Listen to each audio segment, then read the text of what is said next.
You've come to the right place if you're looking to create, launch, and scale a high-value online training program. I'm your guide, Chris Badgett. I'm the co-founder of LifterLMS, the most powerful learning management system for WordPress. Stay to the end. I've got something special for you. Enjoy the show. Hello and welcome back to another episode of LMScast. I'm joined by a special guest, Stephen Ladek. He's from LMSPulse.com, and he's got the Elearning Success Summit 2021 coming up real soon in April. Check that out. Welcome to the show, Stephen. Thank you so much, Chris. It's wonderful to be here. Who is the main kind of avatar or person that you designed this summit around? That's a great question. If you had asked me that a year ago, I would have had a different answer. But, the first summit that we had in April, we had about 6,000 people show up. Everybody who went through that, we gave them a feedback form. So we really had a great sense of who showed up to the summit. And then in late 2021, we also did a pretty intense survey with our community to say, look, what do you want for the next summit?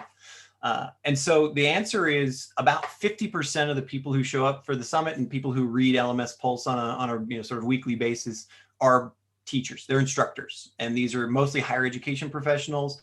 But we really have a growing K through 12 base, and we also have quite a few learning development professionals as well in the corporate space, because that's as you've seen through COVID over the last year and whatnot, it's remote work, remote learning.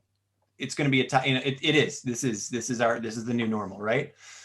So about half of our audience. We've got about another quarter of our audience are decision makers. These are people who run a business or run a university or whatever, and they're like, how do I support or develop, technical learning or remote learning for my universe there?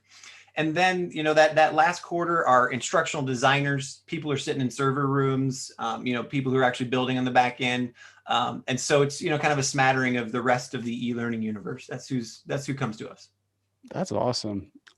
You've kind of touched on it already, but I want to pretend you're an archaeologist or an anthropologist and somebody is coming into the e-learning industry and you're giving them a high level view and tour of all these different parts of it. I just noticed that when people come into e-learning, they get pretty exhausted by the overwhelming amount of tools and categories and these different components that comprise this giant e-learning industry. And maybe a statistic about how big it is now and how big it's projected to be. But I just know people, if they're new and they're just looking at the industry, what is if you're giving a tour of this industry over here, how do you map it out? And one more thing to frame it in, for our tool, people come in, we've got somebody who's at home with a dream. They love dogs. They want to make a dog training course. I've got academic departments at universities contacting me. I've got businesses who are trying to train their employees contacting me. There's so many different types of e-learning. It's a little bit big. And if for the people that are trying to build careers here, let's say a WordPress professional who wants to focus on this growing rapidly industry, how do they make sense of the e-learning industry? I don't know if this is going to be the answer that you expected. I hope it's not a curveball, but the real answer is you should take the E out first, okay. Right? This is learning. How do we do learning? Right? And when you look at this, people become overwhelmed because they look, and it's just like if you were to develop a website or develop a business or any other venture that you want to do as an individual or as a department leader or as an administrator, the first thing that you want to ask yourself is, what's my goal, right? What do I actually want to accomplish here? So if I'm a professor running a class, you say, look, how am I going to, get to that outcome? Well, I guess I should have turned off that phone. It's okay. No worries. That's what happens in offices, right? Yeah. So, if you're a professor, you say, look, I want to get, what's the learning outcome that I want to achieve? Right? Do I want to teach you about biology? Do I want to teach about computer science? Do I want to teach you, what's that kernel knowledge? If I'm a business person who like you said, a lot of your people are stay at home. I've got a book that I want to teach people about, or I want to start this new career. What's the actual outcome goal? Do you want to become a coach? And then if you look at the organizational level, the learning department level, or the university level. It's like, so how do I support my learners and my teachers, right? So when you take that E out of there, you start to really get some very clear answers that technology and the E part is just the enabler, right? At the end of the day, if you, it's, you know, this goes way back to the 60s, garbage in, garbage out. If you put, you know, crap on the screen, or if you have something that's, you know, terrible to use, then you're going to lose students. They're not going to sign up. You know, you're not going to have any engagement, whatever. But if you create an experience that is easy, frictionless, and that they enjoy doing, you're going to have, you know, they're actually going to have a much better chance of achieving their learning outcomes and then telling their friends about it and growing, which whatever your goal is.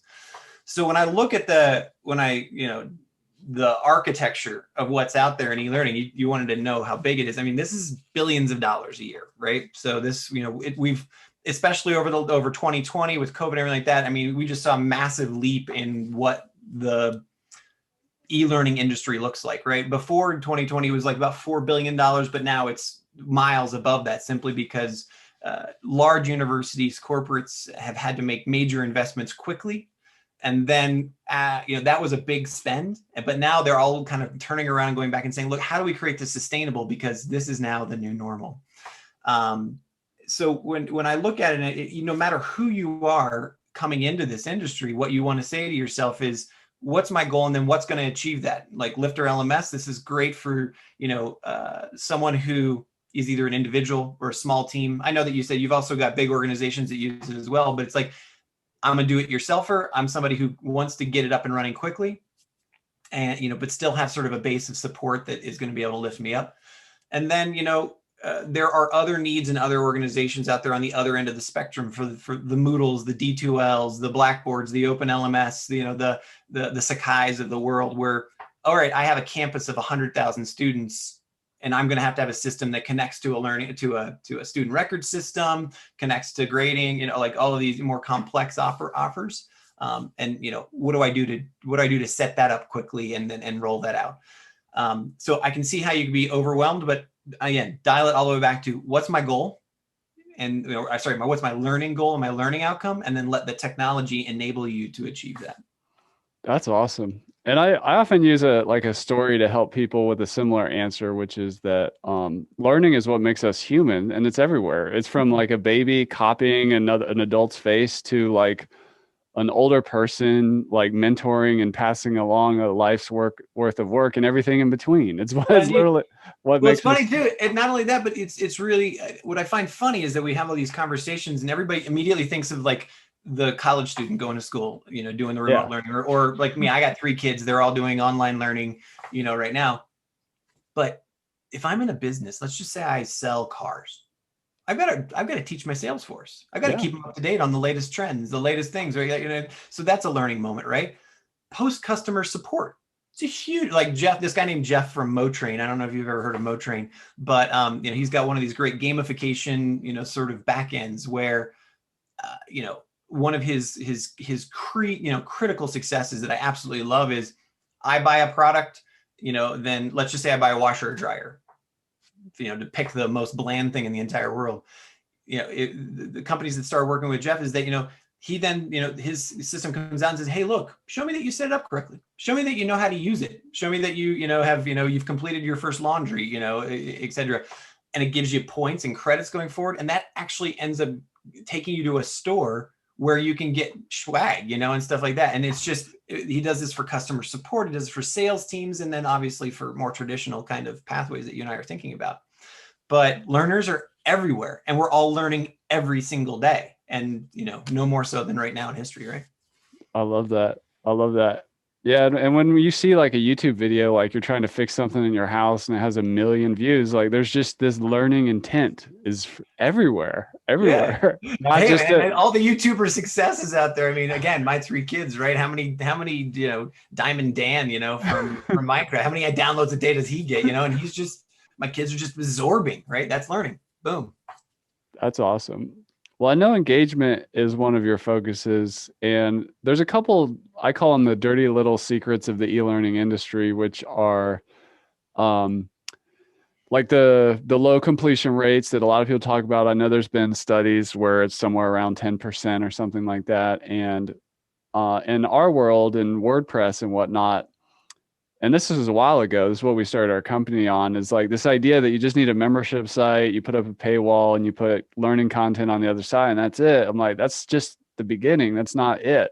There's the content has to be engaging, it has to be structured well, it has to be like intelligently thought out, it needs to be focused on the learner, not you making lots of money or whatever. Like there's all these like nuances.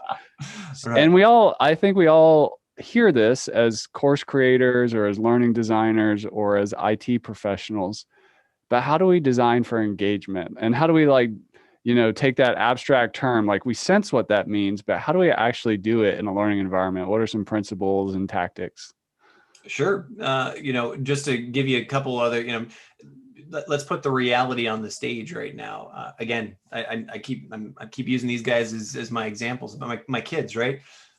These are people who are not necessarily designed for e-learning. A 7-year-old, a 9-year-old, and a 12-year-old being in front of a computer screen for 6 to 8 hours a day. That's not the ideal universe that we want them in right now, right? And so how do you keep them engaged, especially like a 7-year-old, right? But it's funny because the same principles apply to the person who's in the corporate space or the student learner and whatnot. The short answer is you can't think of delivery over a technological platform like this, like we're doing right now. You can't think of it in the same way as you can in a live setting.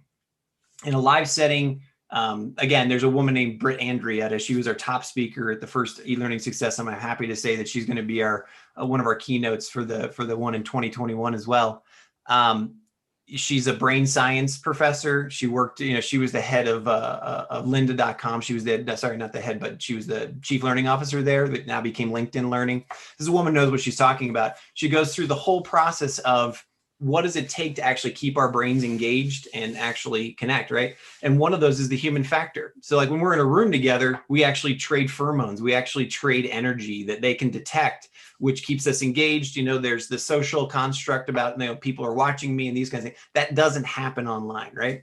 So the point I'm trying to make is that how we engage through an electronic platform like this is fundamentally different. So the key number one thing that we espouse or that we professed out there is that you got to stop doing Zoom sessions, right? And you got to stop delivering content over live Zoom sessions.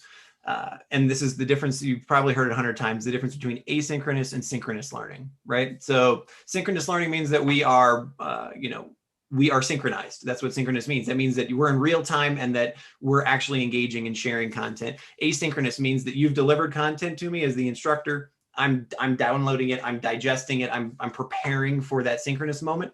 And then I come to the classroom or the video conference moment with questions, with comments, with delivery. And you actually use the delivery moment as a way to dive deeper, right? And the critical factor there is that we see it so much where teachers are delivering content over that live portion, and it's just your brain shuts off, you go away. It's easy to sort of fake your profile on Zoom and whatnot. That's where we lose engagement. So asynchronous versus synchronous. The second biggest one that we know of right now, it's not a discovery, and people have been talking about it forever, but it's just the data is so clear, is microlearning. To keep the content, the learning goal, what you're delivering short, sweet, and punctual, right? And this is not only a symptom of the age of distraction that we're in right now, but it's really how we learn, right? You get a little kernel of knowledge, you go and apply it, and then you build on from that. So you get another little kernel of knowledge, you go and apply it. And so, for example, if I'm thinking of a college course, if you do it, if you think of it in the traditional sense, you come to a college course, you go once a week, maybe twice a week over a semester, and you're in that seminar room for an hour and a half, and here's this huge lecture that you're taking notes and stuff. That professor, if you want to deliver it over e-learning, now needs to break those 10 sessions that you have in the semester into 40, right? Or 50. And that just sounds like, that just blows a lot of people in, because they're like, oh my God, I've got to rethink everything. And the answer is yes, you have to rethink everything, because that's how you create awesomeness. That's how you create engagement. That's how you create great feedback. And you're learning with your student as you go along. So if I were to give 2 critical pieces of advice to anybody who wants to build e-learning today, those are the 2. Make sure that you're doing asynchronous learning and then using synchronous learning for diving deeper, but then micro learning and, anything that you think is a huge core of knowledge, break that down into 50 pieces and deliver it that way, because that's how you're going to get your learners to stay engaged. That is awesome. You mentioned something about a chief learning officer, and it reminded me of how, like, I remember when just, learning business and whatnot, there was a moment where like the chief marketing officer, like marketing got a seat at the table, if you will. And I keep running into companies that, like, of course, something like lynda.com or whatever, a learning company, is going to have a chief learning officer, but almost every company like there's a learning component for the product or the service, and even internal for the team members. Any thoughts on the development of that as an executive role that's more widespread? And just to share one example I see, I'm involved in a bunch of software kind of learning environments for software entrepreneurs, founders, if you will. And there's a lot in these software companies where they're like, we need to expand and train our employees to reduce friction on customer support and how to use the product and how to activate and how to get the most value out of the product. So can you riff a little bit on that chief learning officer opportunity within companies a little more? Yeah, for sure. I think it's what you're hitting on right now is a key opportunity, I think, for the next 10 to 20 years, right? I think companies that already have a chief learning officer, it's probably the head of HR right now. That's probably, or the head of learning and development. There's usually a department of learning and development, especially in any company that's of any size, right? That, if you've got a couple hundred staff, you're going to have obviously an HR department, but then you're going to have something where it's like, how do we make sure that people are in compliance with policies and also growing with the company, and to use that sort of 80s term, a learning organization, right? So that exists, but we're both talking from our industry, right? But this is the opportunity, that's going forward, because how do I keep my employees engaged? Okay, paying them a little bit more, that's fine. Giving them more benefits and whatnot. This is a critical benefit. The workforce that exists today wants to know that they're doing something that they're passionate about, contributing to a better world, and that they're growing internally, right? That they're growing themselves. And so if you look at those key pillars, this is a place, you absolutely have to provide this to the worker of today and the future, especially like my kids. Am I going to say my kids on every answer? Potentially. If you think about them, coming out of high school in 10 years and going in the workforce, they want to know that they're now tuned to a world where they can learn anything instantly online.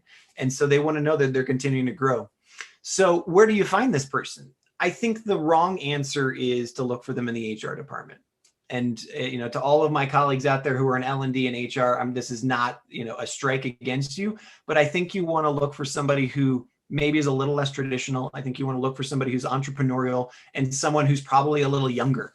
And I only say younger simply because maybe that's a younger mindset. Maybe that's a younger ethos or just energy, because this is what's going to resonate even with your older workers, even with the people who have been in your company for the last 20 years.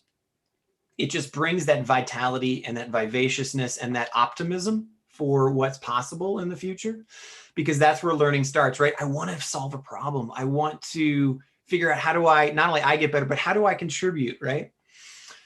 So that's one thing I would look for. I would look for that energy. So maybe it's not a young person, but maybe it's the young energy. I would then look for somebody who's not only tech savvy, but also can tie that tech savviness again to those learning goals that we want. Because you think of any company in the world, they start with a certain idea, and the inevitability is that you evolve into something over time, right?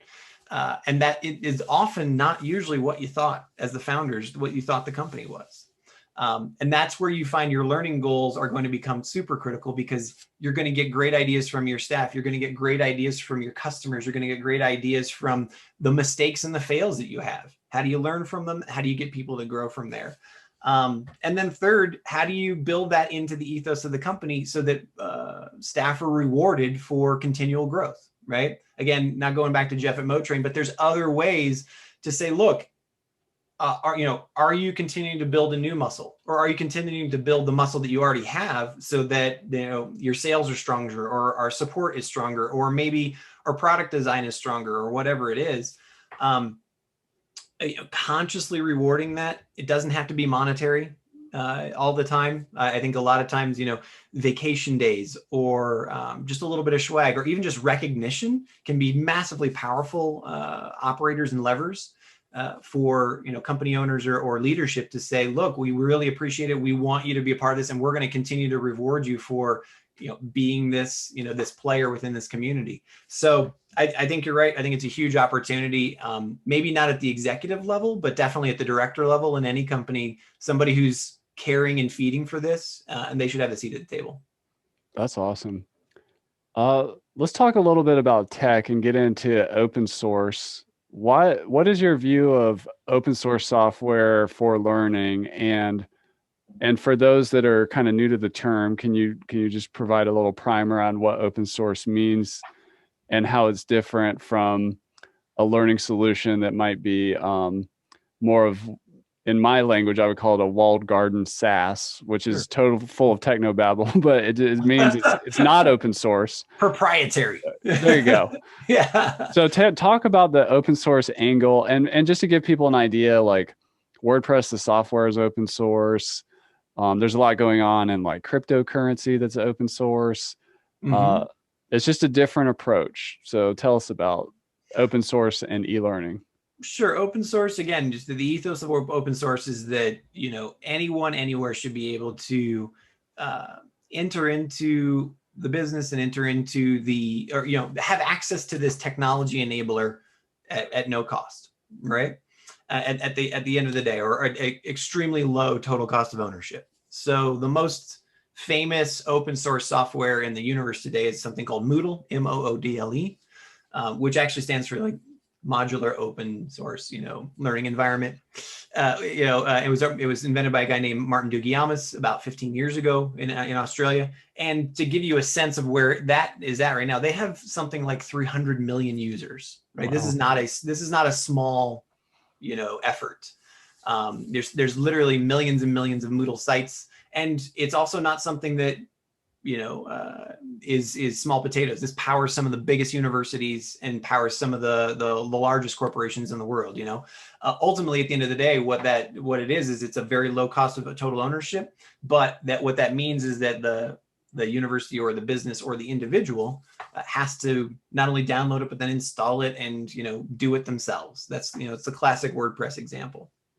So what open source means on the other side is, so how does it continue to grow? What's the deal here?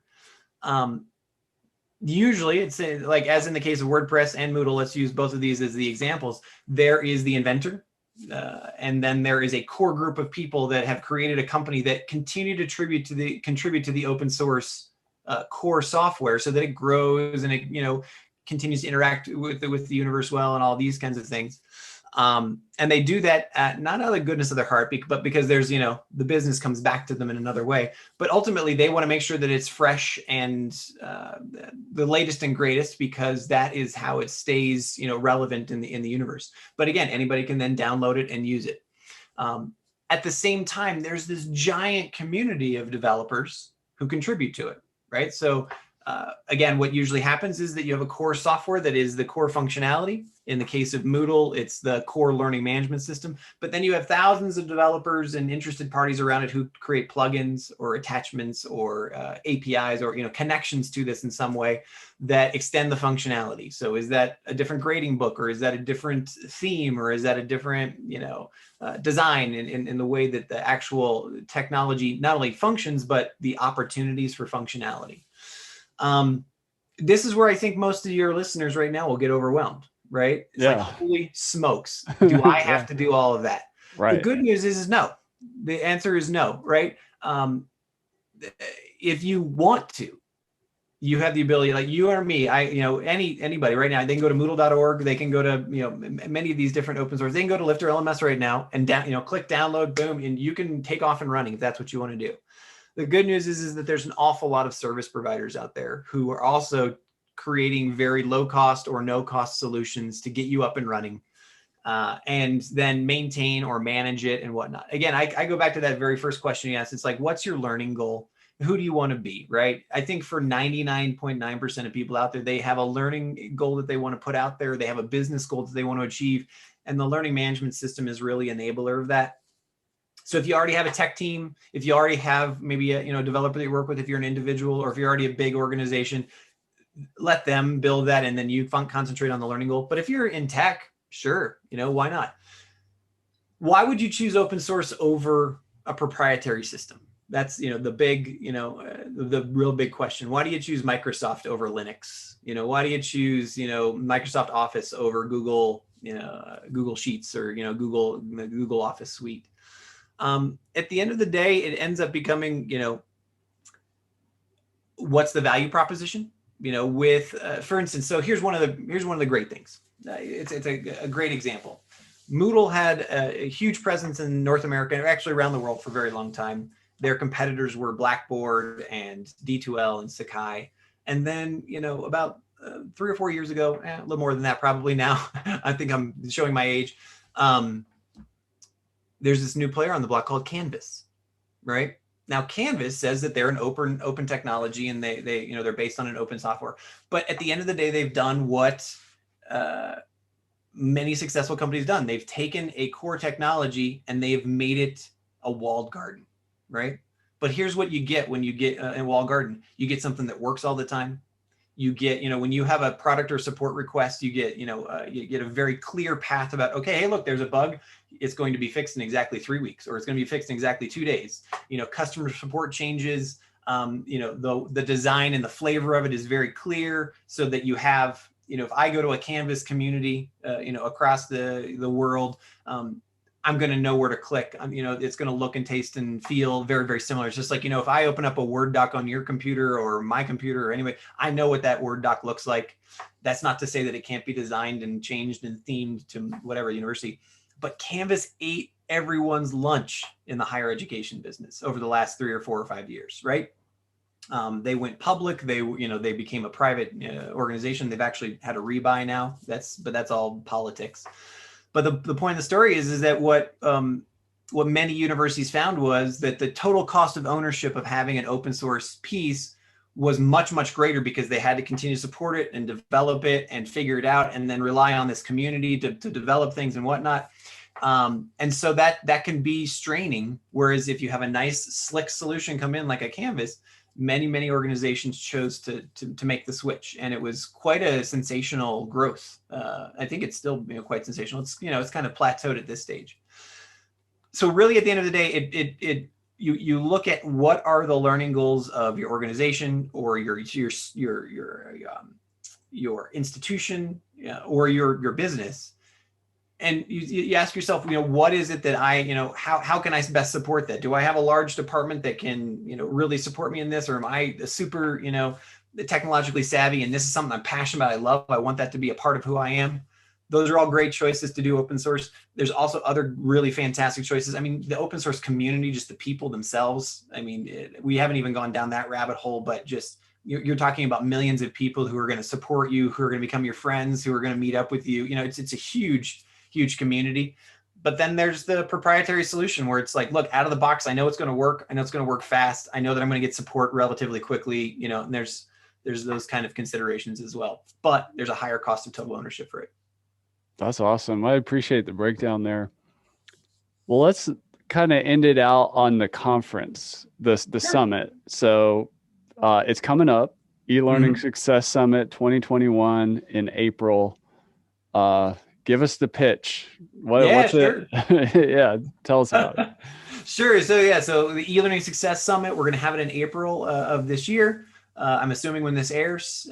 Yeah. And like I said, so the first e-learning success summit was in April of 2020.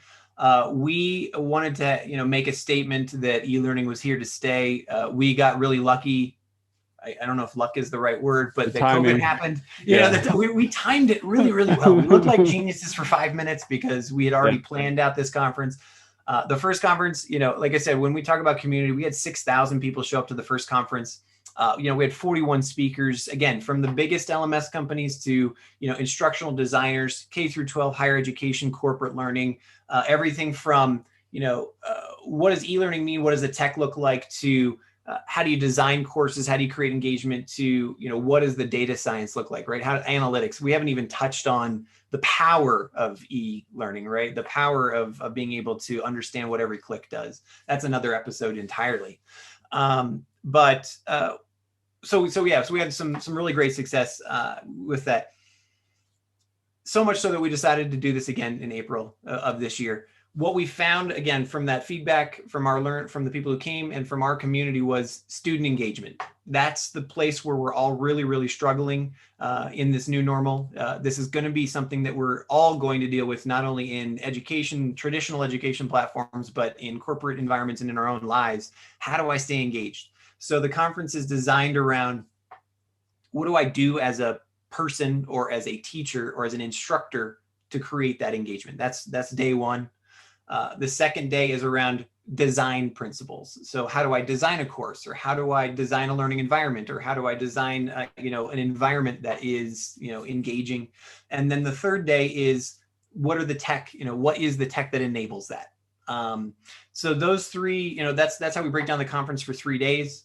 We're going to use the same format that we did before. Anybody who comes to elearningsuccesssummit.com, you can get a ticket for free. We give this away because we have lots of sponsors that come. There's no pitching. This is not a corporate event, or a sales event where you're going to come and it's like, hey, buy our stuff. This is a super real value proposition in terms of the sessions. We're going to have several this year. We're going to have many, many live sessions. They're going to be small workshop type events where you can come in. It's going to be click by click, about how you can do things. And then at the end of the day, what we do is we offer you the opportunity to go deeper. And you can do that by buying an all access pass. The all access pass, depending on when you buy it, it's a very affordable economic piece for, the individual or the corporate learner. But that gives you access to deeper information. It gives you access to discounts and, special offers from vendors. It gives you access to a private learning group that we put together where, there's constant sort of input about tips, techniques, etc., and a whole other things. So just to recap, anybody can come sign up for free. It's available. You can attend every single session in the summit for free. And then if you want to go deeper and dive deeper with either the vendors or with other instructors or with our community, you have the access to, you have the ability to buy that as well. April 20th through 22nd, 2021. I hope everybody comes. That's awesome. Stephen Ladek from LMSPulse and the E-Learning Success Summit 2.0. It's happening. I'm going to go because I invest in my own education. And for you folks out there selling your training or providing services to the market, this is a business expense to just invest in your own learning and education. I mean, a portion of our, at our company, we spend on making sure we stay sharp. We get to know our industry even better. So I highly recommend that, because what I find is people are, you may be good at the tech or you may be good at the instructional design, and maybe you need to sharpen a different part of the e-learning stack. And to give that away for free is amazing. So I'm going to do my best to help you get the word out to as many people, because there's a lot of curation that has gone into putting the speakers together. And I know you're putting a ton of work into it and everything. And having it be like not a salesy event. That's awesome. Yeah. So Stephen, thanks for coming on the show. For those of you listening, go to lmspulse.com or and you'll see E-Learning Success Summit there. What's the URL again for the event, for its own website? It's elearningsuccesssummit.com. So those 3 words, elearningsuccesssummit.com, and it'll take you there. It will be very, very clear about how to click in and register for free. Awesome. Thanks, Stephen. My pleasure. Thank you very much. And that's a wrap for this episode of LMScast. Did you enjoy that episode? Tell your friends and be sure to subscribe so you don't miss the next episode. And I've got a gift for you over at LifterLMS.com/gift. Go to LifterLMS.com/gift. Keep learning, keep taking action, and I'll see you in the next episode.